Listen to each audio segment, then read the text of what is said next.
अख्खं तामिळनाडू सध्या हे असं जलीकट्टूमय बनून गेलंय। फक्त सामान्य जनताच नाही तर टॉलिवूडनं जलीकट्टूला तामिळ अस्मितेचा मुद्दा बनवलाय।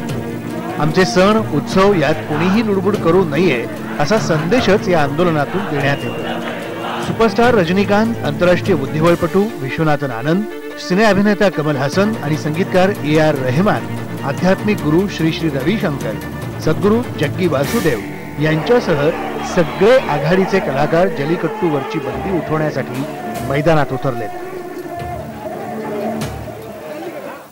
A sincere request to them, please respect the sentiments of Tamil Nadu people and hopefully Jallikattu should happen immediately.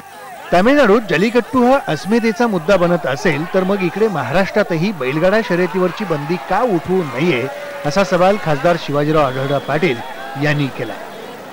जे तामिळनाडूने सुचवलं ते मी गेल्या 2.5 वर्षापासून सुचवतोय। मी ज्या वेळेला नोव्हेंबर 2014 मध्ये भाषण केलं लोकसभेमध्ये, त्यावेळेला माझी मागणी हीच होती की सरकारनं एकतर राष्ट्रपतीच्या द्वारे वटहुकूम काढावा किंवा लोकसभेमध्ये बिल मंजूर करून घ्यावं। ती मागणी आता तामिळनाडू सरकारनं, तामिळनाडूच्या मुख्यमंत्र्यानं आता पंतप्रधानांकडे करतायत। सरकारची कुठेतरी उदासीनता दिसते। सरकारमध्ये असलेले काही मंत्री म्हणजे मनेका गांधी असतील किंवा असे काही मंत्री ह्या बैलगाडा शर्यती चालू होऊ नये अशा विचाराचे आहेत। महाराष्ट्रात तर बैलगाडा शर्यत ही कृषी संस्कृतीचा अविभाज्य भाग मानला जातो।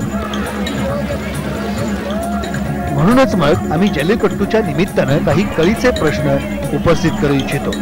तामिळनाडूत जल्लीकट्टूसाठी जनआंदोलन उभं राहत असेल तर मग महाराष्ट्रात बैलगाडा शर्यतीसाठी का नाही?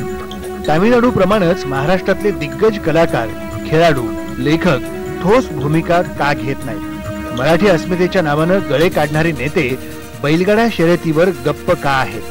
मराठी अस्मितेच्या मुद्द्यावर आम्ही फक्त सोशल मीडियावरच चर्चा करणार का? असे एक ना अनेक प्रश्न उपस्थित होत आहेत। Bureau report, IBN Lokmat.